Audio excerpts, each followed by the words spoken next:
Assalamualaikum warahmatullahi wabarakatuh. Kembali lagi dengan saya yang akan menemani kalian belajar IPA. Materi di video ini untuk kelas 7 ya. Sebelumnya kita sudah bahas tuntas bab mengenai sistem organisasi kehidupan. Nanti yang belum nonton bisa cek link yang ada di atas ini, oke? Jadi, kali ini kita akan melanjutkan materi ke bab berikutnya ya. Kita akan membahas interaksi makhluk hidup dengan lingkungan.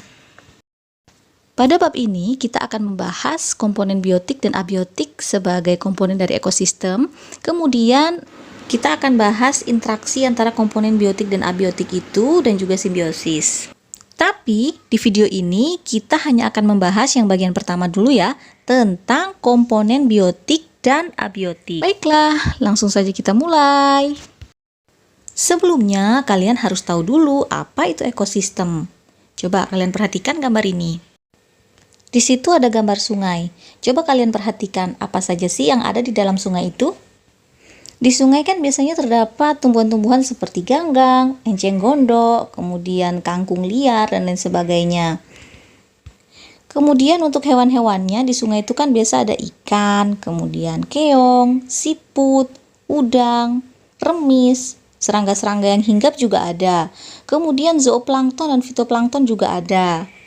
Nah, sungai itu merupakan salah satu bentuk ekosistem. Ciri dari ekosistem itu di dalamnya akan terjadi interaksi antar komponen penyusunnya. Dengan demikian, di sungai itu akan terjadi interaksi antara hewan-hewan, kemudian tumbuhan, jamur, bakteri, dan air yang ada di sana, sehingga terjadi keseimbangan ekosistem. Ekosistem yang stabil itu ditandai dengan kehidupan yang baik pada komponen biotiknya. Jadi di dalam ekosistem itu ada dua komponen, yaitu komponen biotik dan komponen abiotik. Masih ingat kan tentang komponen biotik dan abiotik? Di semester lalu kan sudah ada pembahasannya. Komponen biotik itu terdiri dari benda-benda hidup atau makhluk hidup, seperti mikroorganisme, jamur, ganggang, tumbuhan, hewan, dan manusia.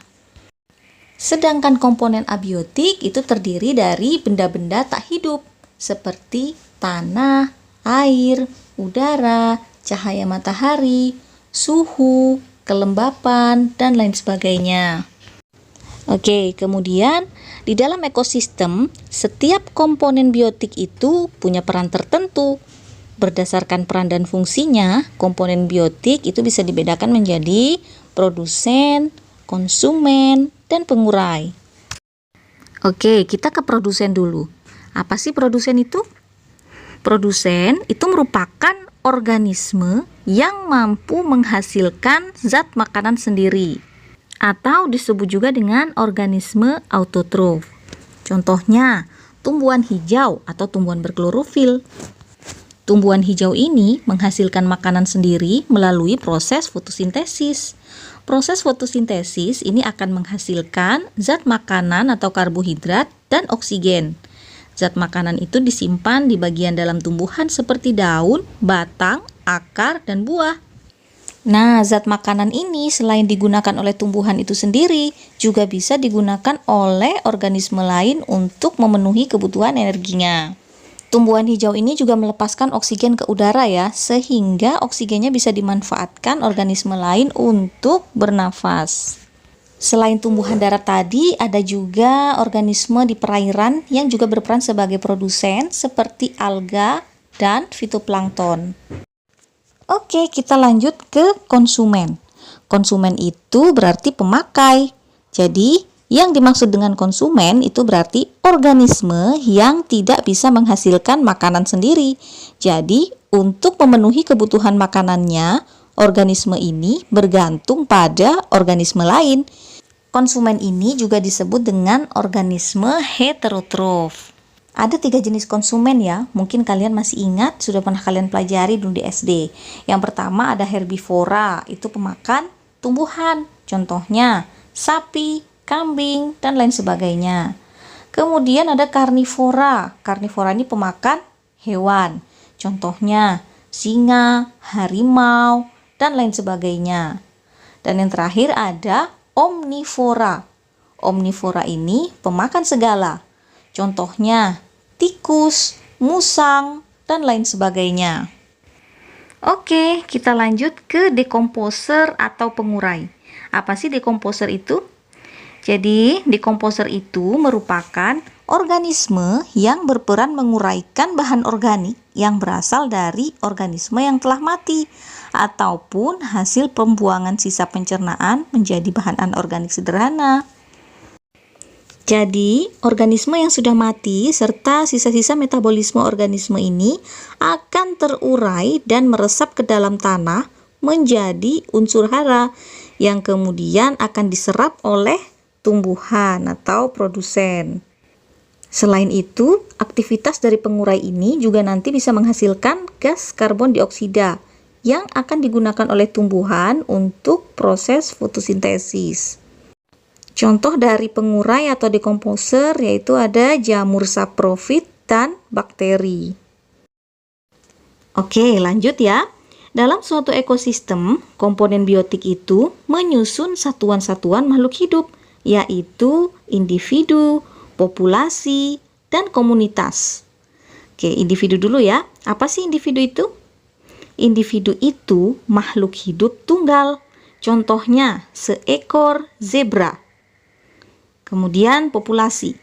Populasi itu sekelompok individu yang sejenis yang menempati suatu tempat pada waktu tertentu. Misalkan, sekumpulan zebra di padang rumput. Paham ya bedanya? Jadi dalam populasi itu makhluk hidupnya sejenis. Sejenis itu yang bagaimana? Sejenis itu yang punya persamaan bentuk dan bisa melakukan perkawinan, serta mampu menghasilkan keturunan yang fertil. Kemudian yang terakhir ada komunitas. Komunitas itu kumpulan dari berbagai populasi yang hidup pada suatu waktu dan daerah tertentu yang saling berinteraksi dan saling mempengaruhi satu sama lain. Contohnya komunitas padang rumput. Jadi di padang rumput itu ada beberapa populasi yang hidup di sana, di mana mereka itu akan saling berinteraksi. Ilustrasi gambarnya seperti ini.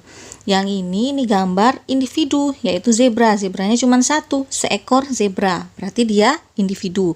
Kemudian gambar yang ini populasi zebra. Jadi di sana ada sekumpulan individu yang sama. Sekumpulan zebra, semuanya zebra. Maka dia disebut dengan populasi zebra. Kemudian gambar yang terakhir ini merupakan komunitas. Jadi di sana ada beberapa populasi yang hidup di satu tempat itu. Ini contoh dari komunitas padang rumput. Nah, kemudian ini komponen abiotik itu sangat mempengaruhi komponen biotik dan menentukan jenis makhluk hidup yang menghuni suatu ekosistem. Contohnya adalah cahaya matahari. Cahaya matahari itu merupakan sumber energi utama dalam ekosistem.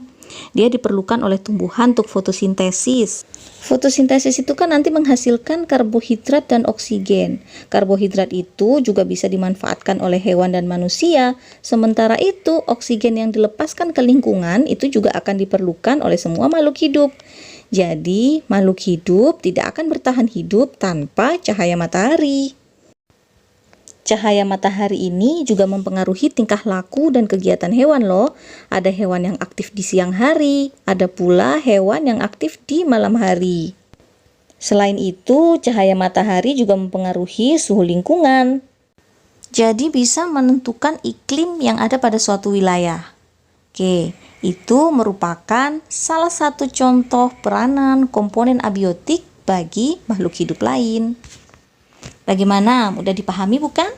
Kalau sudah, coba kalian kerjakan soal ini untuk bahan evaluasi. Kalau udah selesai, sekian dulu video ini.